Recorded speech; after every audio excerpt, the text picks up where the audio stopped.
Yeah. Country song. Okay. This isn't really about deacons so much as maybe elders, but it kind of applied about how the leader of the church needs some help.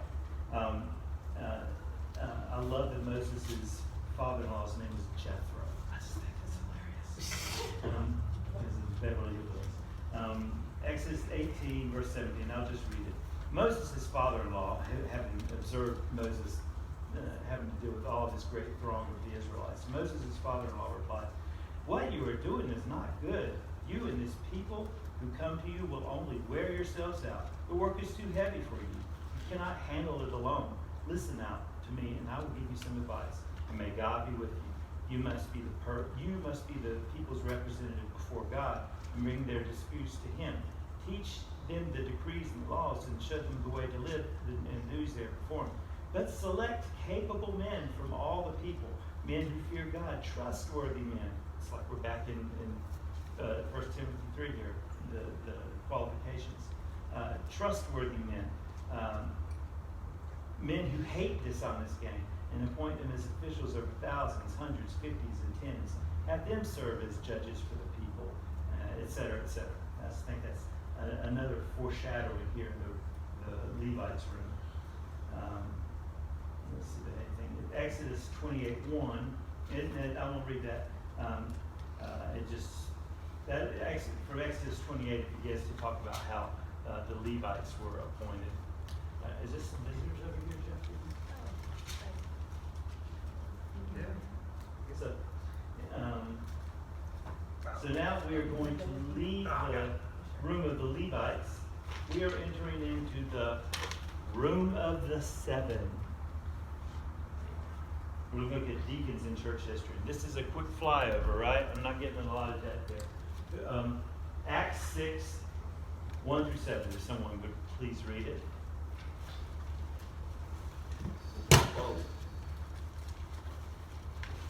Acts 6, 1 through 7. In those days, as the number of disciples was multiplying, there arose a complaint by the Hellenistic Jews against the Hebraic Jews that their widows were being overlooked on their daily duties. I'm surprised. Keep it going. Then the 12 summoned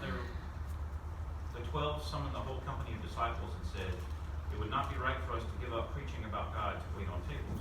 Therefore, brothers, select from among you 7 men of good reputation, full of the Spirit and wisdom, whom we can appoint to this duty.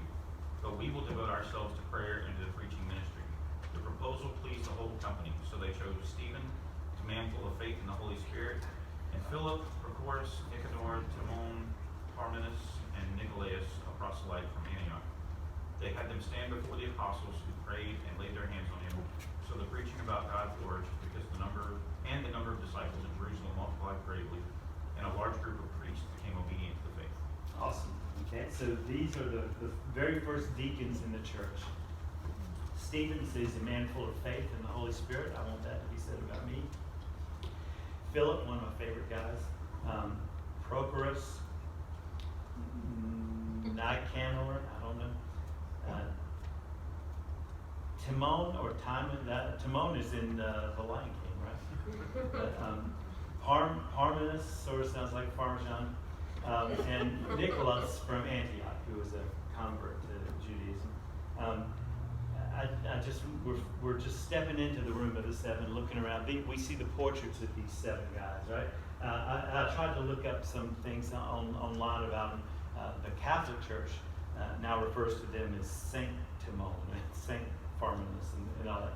But I wanted to look as we're in this room of the 7 and looking around at the portraits. We're taking a tour through a museum of deacons. That's my theme, kind of crazy.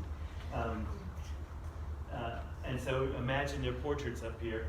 But you know what? These guys were servants. They wouldn't want a room with their portrait up on the wall. They wouldn't want to be exalted in any way. They were men recognized as servants within the church. And so they kind of, you hear, Stephen is martyred. Philip has a couple of exciting adventures, but most of these guys, you don't hear anything else from them because they weren't out. Deacons don't blow their deacon horn. You know, real deacons who have the heart to serve. They're not out there saying, "Look what I'm doing now, guys. Look, I'm doing this. Look what I did. Here I am. There I was." And deacons don't blow the deacon horn. They are very quiet. And in fact, we've been here for quite a while, and it took me a while to figure out who the deacons were because, you know, he really seems to serve a lot. He might be a deacon. Who's a deacon? Is he a deacon? I don't know. Deacons don't blow their deacon horn. I love it. That's fun. I might put that on the back of my car. So what happened to deacons in church history? I love the history of the church, and I study it quite often. What happened to the deacons is that they gradually morphed into this role of being bishops in training. The bishop is what they call like the head pastor of the churches in the New Testament. And so it became the assistant, and then if you're a deacon, you're going to become the bishop. And they say that around 500 years after the resurrection, in the Western church, deacons had just disappeared.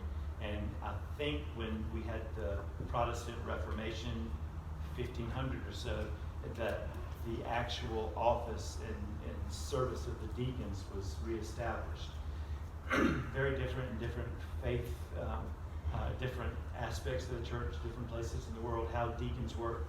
But through I thought it was so interesting that the role of the servant disappeared as the church went into the Dark Ages. Coincidence? I don't know. We're leaving the room of the seven, and now we are entering the room of weird modern art. So Maggie and I walk into at the actual museum in Raleigh. We walk into the room of weird modern art, which is not what they call it. But I look and there's a painting the size of this window. It's just red paint, nothing but red paint, and it's probably worth $1 million. And we go and I say, what? It doesn't make sense. Here's some things that don't make sense in the church to me. My second big word. The diminution of deacons. That means they become less and less present in the church. We already went over that. The cult of leadership, I call it. I love the deacons. I love the ones who serve. I love the pastors who are humble and just give of themselves. But I hate it when I see these guys who are out. Let's have a big leadership seminar. Let everybody come pay $300 and you can come to my leadership seminar. We need to be leaders. We were at a church 25 years ago, and it was all about being leaders. A lot of young guys in the church, and the leadership of the church somehow had infected them with this desire to, my mouth is so dry, had infected the young guys with this hunger to be the top dog, to be the leader, to have the name of elder, you know. And so the deacons, and I was briefly a deacon there, and as soon as I became a deacon, the head pastor said, "Well, now you know you're an elder in training." That must be in like 3 Corinthians, right? Elder in training. So that's the weird modern art. Right now, as you look around the church, there's so many times you see this ego thing. I got the biggest church, I'm the most important, I'm famous, I'm successful. Now let's go back to the room of the deacons and just see the servants, right?